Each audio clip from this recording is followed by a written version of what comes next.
Hello friends, welcome once again to my own channel Smita Classes. Today we will be studying the Standard 5 Science book. The name of the book is Irish Essential Science and Ultimate Essential Science for Little Learners. It is a Standard 5 book and we will do the first chapter, more about plants. Okay, this time we are not going to read, the name of the chapter is more about plants. We are not going to read the chapter. We will start directly doing it. Okay, studying it. हम लोग जानते हैं कि हमारा अर्थ जो है एकमात्र ऐसा प्लैनेट है जहाँ पे जीवन है, जो कि जीवन को सपोर्ट करता है। फिर भी लाइफ को चलते रहने के लिए सारे लिविंग थिंग्स को अपने जैसे और लिविंग थिंग्स को जन्म देना पड़ता है। ठीक है, उनको रिप्रोड्यूस करना पड़ता है, मतलब नए लिविंग बींग्स को जन्म देना होगा, नए प्राणियों को जन्म देना होगा। इसीलिए लाइफ हमारे अर्थ पे कंटिन्यू रहे, इसके लिए रिप्रोडक्शन एक बहुत ही इम्पोर्टेंट प्रोसेस है जो कि होना ही चाहिए। हाँ, रिप्रोडक्शन एक इम्पोर्टेंट प्रोसेस है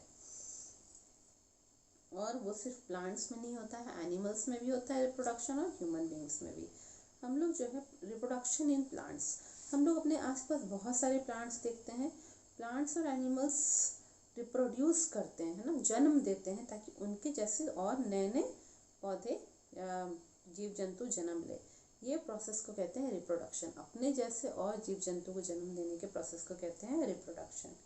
प्लांट्स दो तरीके से रिप्रोड्यूस करते हैं, from seeds from different parts of the plant. या तो उनके बीज से वो नए पौधे निकलेंगे, जैसे आम के पेड़ होते हैं ना, आम की गुठलियों से नए पौधे निकलते हैं, या फिर from different parts of the plant. और प्लांट के अलग अलग पार्ट से भी निकलते हैं अलग, जैसे कि आलू जो है, आलू क्या है, वो एक स्टेम है, तो उसमें जो ऊपर ऊपर उसके थोड़े छोटे छोटे बर्ड्स निकले रहते हैं, उसमें से नए प्लांट निकलते हैं। तो ऐसा अलग अलग चीज़ से निकलते हैं। ग्रोइंग प्लांट्स फ्रॉम सीड्स, अगर हम लोगों को बीज से पौधे निकाल रहे हैं, तो पौधे निकालने तब क्या करेंगे। ज़्यादातर प्लांट्स में फूल उगते हैं, फूल धीरे धीरे बढ़ के फल में बदल जाते हैं। फलों के भीतर क्या रहते हैं, सीड्स रहते हैं, बीज रहते हैं। कोई कोई फल के भीतर एक ही बीज रहता है, जबकि कुछ में बहुत सारे होते हैं। जैसे पपाया में बहुत सारे बीज होते हैं, वही बेर, लीची, ये सब में एक एक ही बीज होते हैं। अब स्ट्रक्चर ऑफ अ सीड है ना, कि वो जो बीज का स्ट्रक्चर कैसा है, आकार कैसा है। ठीक है, अलग अलग प्लांट के बीज का, सीड्स का अलग अलग साइज होता है, शेप होता है, कलर होता है। हाँ, पर कुछ कुछ चीज़ उनमें सब सेम रहता है। उन सब का एक बाहर का हार्ड कवरिंग रहता है जिसको सीड कोट कहते हैं। वो उस सीड को, उस बीज को डैमेज होने से बचाता है। ठीक है, अब सीड के भीतर क्या है, एक काम करेंगे, बीन के जो सीड होते हैं उनको कुछ दिन के लिए, 2-3 दिन के लिए भिगो के रख देंगे। ठीक है, तो हम लोग देखेंगे उनका ऊपर का सीड कवर जो है वो सॉफ्ट हो जाता है। ठीक है, वो सॉफ्ट बन जाएगा। फिर उसके नीचे से छोटे से एक पौधे निकलेंगे, वो सीड लीव्स कहलाते हैं। ठीक है, वो सीड लीव्स कैसे निकल रहे हैं, एक वाइट कलर की चीज़ से निकल रहे हैं। हाँ, जिसको कि हम लोग क्या कहते हैं, कोटाइलीडॉन्स कहते हैं। वो सीड लीव्स सीड के भीतर ही रहते हैं। वो जो सीड लीव्स हैं वो सीड के भीतर ही रहते हैं और वहाँ पे वो कोटाइलीडॉन्स कहलाते हैं। वो कोटाइलीडॉन्स में वो सारा खाना रहता है जो बेबी प्लांट को ज़रूरत है। ठीक है, तो वो छोटे छोटे पौधे निकलते हैं सीड के भीतर से, इसको कोटाइलीडॉन्स कहते हैं। 2 कोटाइलीडॉन्स वाले भी होते हैं, इसमें 2 पत्ते रहते हैं अंदर में, छोटे अंकुर वाले 2 पत्ते रहते हैं, उनको डाइकोटाइलीडॉन्स या डाइकॉट सीड्स कहते हैं। Example kidney beans, rajma. ठीक है, उसमें 2 कोटाइलीडॉन्स होंगे, यानी कि 2 पत्ते रहेंगे, सीड लीव्स 2 रहेंगे। ठीक है, अब जो है कॉर्न सीड, मक्के का जो सीड होता है, मक्के के बीज होते हैं, उसमें एक ही कोटाइलीडॉन रहते हैं, इसलिए इसको मोनोकोटाइलीडॉन या मोनोकॉट सीड कहते हैं। अब हम लोग धीरे धीरे वो कोटाइलीडॉन को अगर खोल के देखेंगे तो उसके भीतर एक छोटा सा नन्हा सा पौधा रहता है, जिसको एम्ब्रियो कहते हैं, बेबी प्लांट रहता है। एम्ब्रियो का एक शूट और एक रूट होता है, नीचे उसका जड़ होता है और ऊपर एक उसका तना जैसा रहता है, डंडा रहता है। शूट जो है धीरे धीरे ग्रो करके ज़मीन से नीचे से बाहर चला आता है और धीरे धीरे वो किस में बदलता है, स्टेम में बदल जाता है। हाँ, और पेड़ की डाल में बदल जाता है और रूट्स ज़मीन के नीचे फैलते रहते हैं। Germination of a seed, germination of a seed का मतलब है कि सीड को अंकुरित करना ताकि सीड में से पौधा निकले। ज़्यादातर पौधे जो हैं वो सीड से ही निकलते हैं, पर सारे सीड्स जो हैं, ऐसा नहीं है ज़रूरी कि जितने भी सीड निकले हैं उस फल से उस सारे से पौधे निकल पाए, ऐसा ज़रूरी नहीं है। सिर्फ जो हेल्दी सीड होंगे, पूरे पके हुए सीड होंगे, उसी में से पौधे निकलेंगे। वो भी उसको फेवरेबल कंडीशन मिलना चाहिए कि सही सनलाइट मिलना चाहिए, सही वाटर मिलना चाहिए, उसका सीज़न होना चाहिए उस समय, तभी उसमें से पौधे निकलते हैं, नए पौधे निकलते हैं। तो जर्मिनेशन का हम कैसे डिफिनेशन कर सकते हैं, डिफाइन कर सकते हैं? Germination is the process by which a seed produces a baby plant or seedling in the presence of water, air and warmth. If any one condition is missing, the seeds will not germinate. तो germination वह प्रक्रिया है जिससे कि एक बीज जो है वो एक नया पौधा जन्म करता है, या एक नया सीडलिंग जन्म करता है, छोटा सा नन्हा सा पौधा जन्म करता है। किसके प्रेजेंस में? हवा होनी चाहिए, पानी होनी चाहिए, हल्की गर्मी होनी चाहिए। अगर इनमें से एक भी कंडीशन नहीं होगा तो वो सीड जर्मिनेट नहीं करेगा। ठीक है,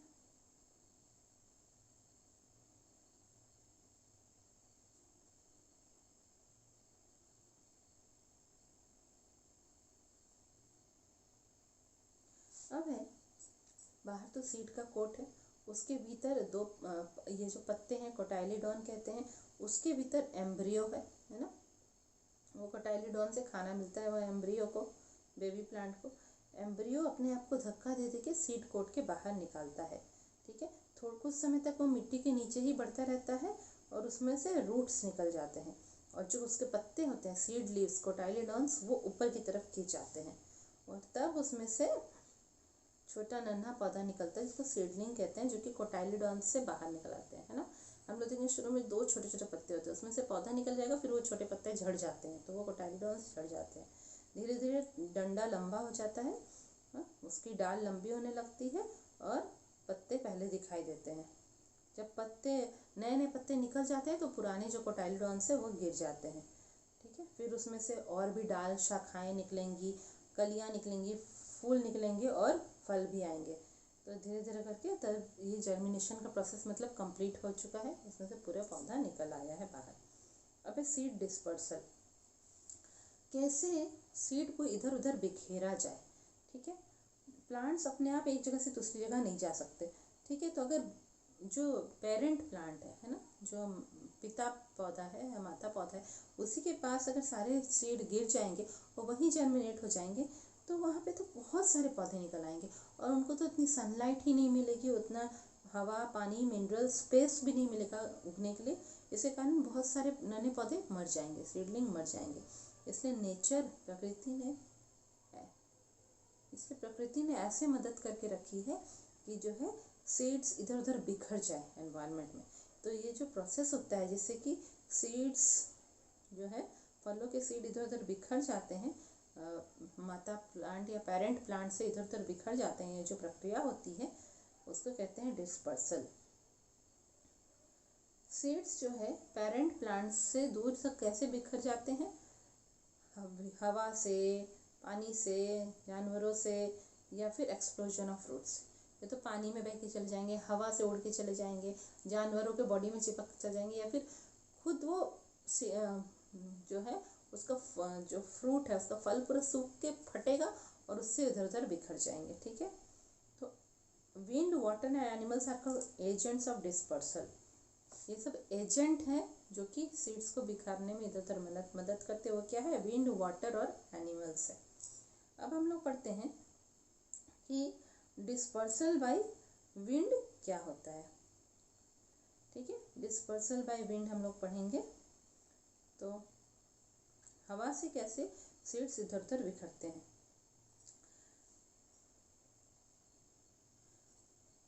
हवा की मदद से कुछ सीड्स जो हैं वो दूसरी जगह चले जाते हैं। वो बहुत ही हल्के वजन के होते हैं, जैसे कि ऑर्किड प्लांट के वजन के, वो बहुत हल्के होते हैं।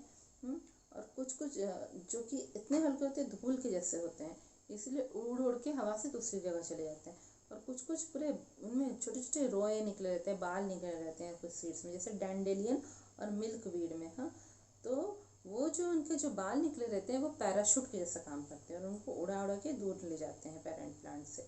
इसी तरह मेपल और एल्म ट्रीज का जो सीड्स होता है उसमें छोटे छोटे पंख जैसे होते हैं, विंग्स होते हैं, जो कि उनको हवा उड़ा के दूसरी जगह ले जाता है। ऐसे अब है डिस्पर्सल बाय वाटर, पानी की मदद से। जो भी फल जो हैं, फल के पौधे हैं जो कि पानी के स्रोत के पास उग रहे हैं, ठीक है, तो उनके जो सीड्स हैं वो पानी की मदद से इधर उधर बिखर जाते हैं।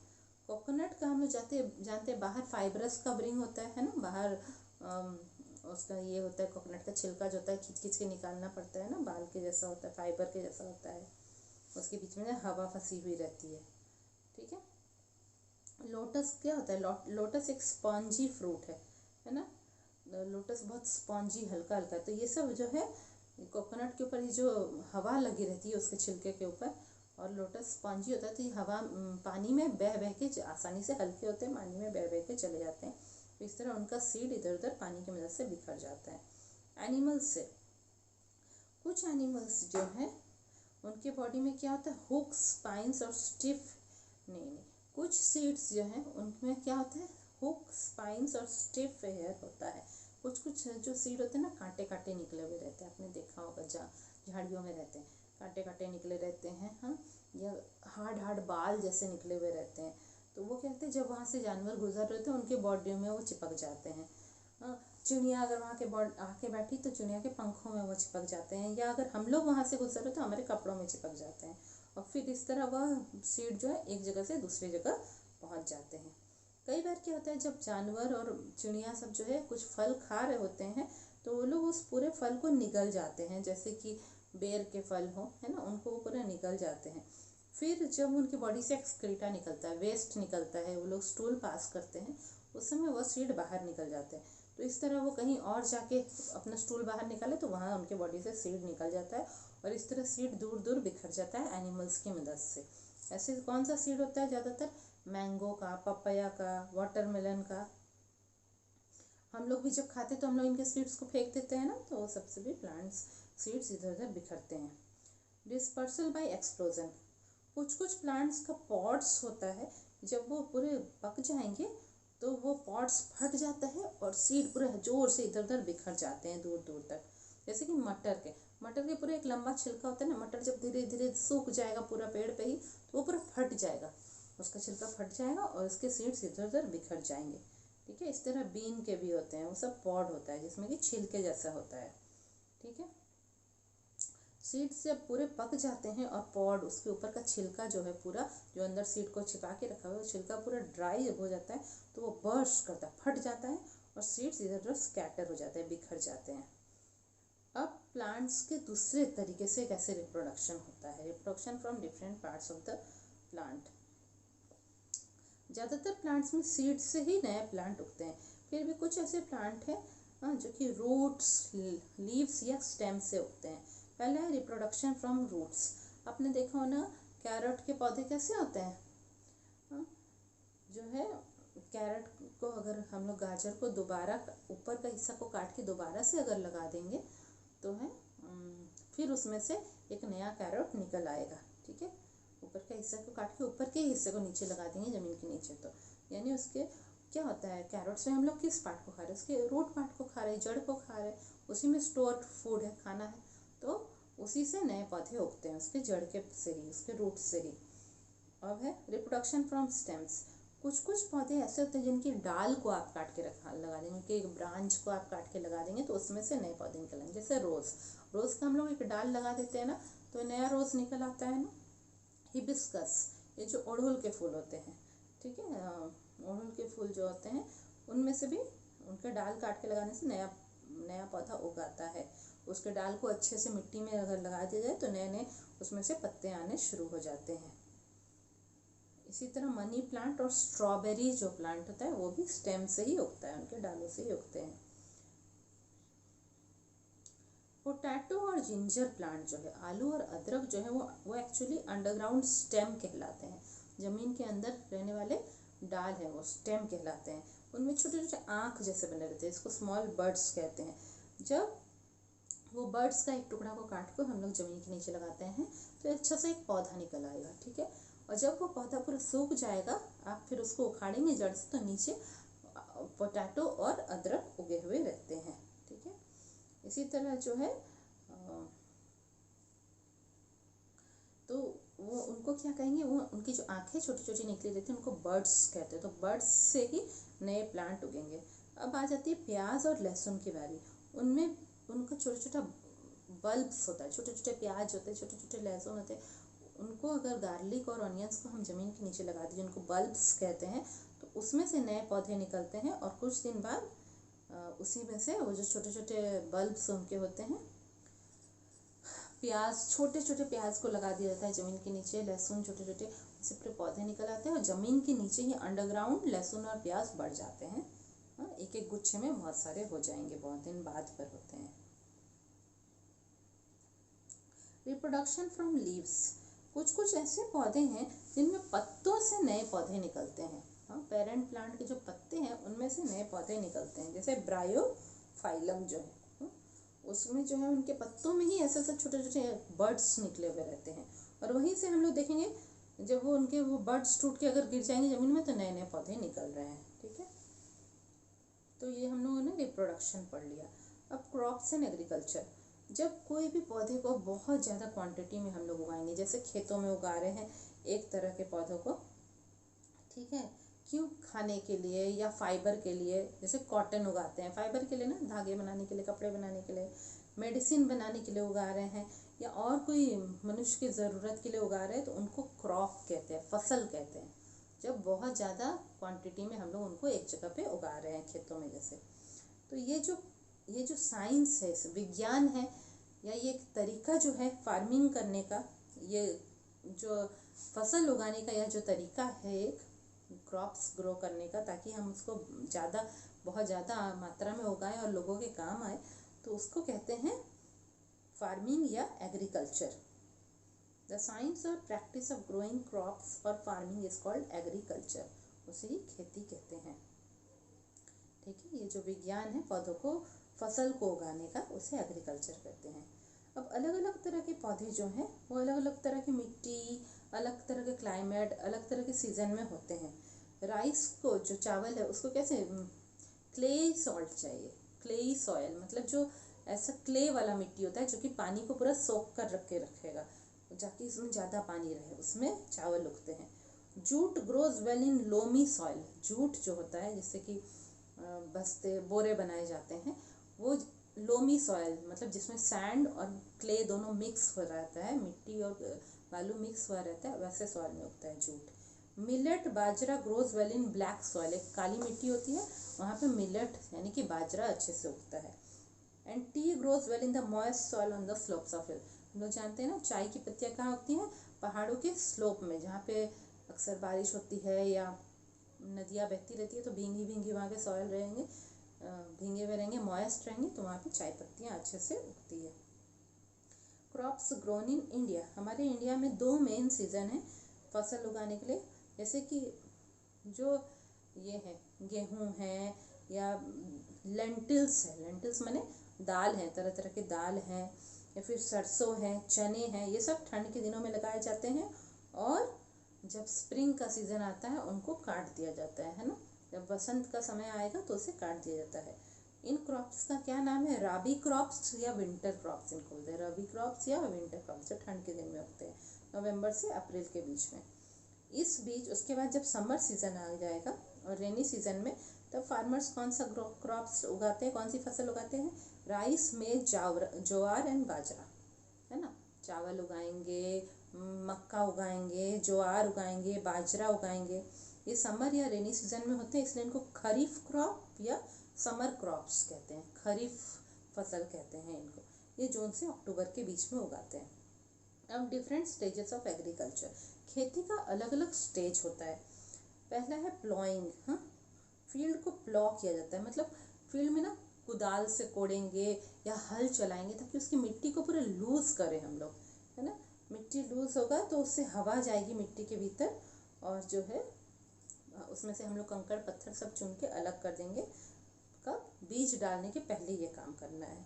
फिर एनरिचमेंट ऑफ सॉइल, अब है कि सॉइल को हमने खुदाई कर ली, उसमें हवा चला गया है, अब उसको एनरिचमेंट भी करना है, मतलब उसकी शक्ति को बढ़ाना है। तो हम लोग क्या करेंगे, गाय का गोबर जो होता है, मैन्योर, क्योंकि नेचुरली खाद बनाया जाता है प्राकृतिक रूप से, गाय के गोबर को और या फिर फर्टिलाइज़र, केमिकल खाद जो होता है, urea, super phosphate, ammonium sulphate, nitrate, ये सब डाल के सॉइल को पूरा एनरिच करके रख देते हैं। सॉइल का फर्टिलिटी को बढ़ा देते हैं, उपजाऊ शक्ति को बढ़ाते हैं। उसके बाद जो अच्छे बीज होते हैं, पूरे हेल्दी बीज होते हैं, हाँ, स्वस्थ बीज होते हैं, उनको लाइन से लगा दिया जाता है और एक एक बीज के बीच में थोड़े थोड़े स्पेस छोड़ा जाता है ताकि हर एक बीज को अच्छे से हवा मिले और गर्मी मिले और पानी मिले ताकि वो अच्छे से उग सके। उसके बाद जो है इरिगेशन किया जाता है। ये फर्स्ट था प्लॉइंग, फिर एनरिचमेंट ऑफ सॉयल था, फिर सोइंग था, बीज लगाना, अब इरिगेशन। इरिगेशन मतलब सिंचाई है। क्रॉप्स आर इरिगेटेड, इसका मतलब उनमें पानी दिया जाता है पाइप के थ्रू या नहरें बना के, चैनल्स बना के, नहरें बना के, ताकि उनको अच्छे से पानी मिल सके। फिर यूज़ ऑफ केमिकल्स, क्रॉप्स के ऊपर स्प्रे किया जाता है केमिकल्स, कहते हैं इसको pesticides, to protect them from pest like mice. चूहे जो है फसल को खा के बहुत बर्बाद कर देते हैं, है ना, तो उनको बचाने के लिए फसल के ऊपर एक तरह के केमिकल का छिड़काव किया जाता है, इसको पेस्टिसाइड्स कहते हैं। पेस्टिसाइड्स जो पेस्ट्स को मारते हैं, पेस्ट्स मतलब जैसे चूहे वगैरह, ठीक है। Farmers place scarecrows in field to frighten away the, आपने देखा होगा ना खेतों में एक पुतला लगा हुआ रहता है ना, खड़ा होके, तो चिड़िया समझती है कि अरे सच में कोई इंसान खड़ा है, अब वो हमें पकड़ लेगा, इस डर से चिड़िया खेतों में नहीं आती है, तो उसी को कहते हैं स्केयर क्रो कहते हैं। और क्या होता है, खेतों के साइड साइड में फेंस लगाया जाता है, मतलब बाउंड्री, जैसा तार की बाउंड्री की कैसे भी बाउंड्री बनाया जाता है ताकि उनमें वो जो चरने वाले जानवर है, गाय बैल, ये सब घुस के उन सारे फसल को खा नहीं जाए, तो एक बाउंड्री जैसा बनाया जाता है।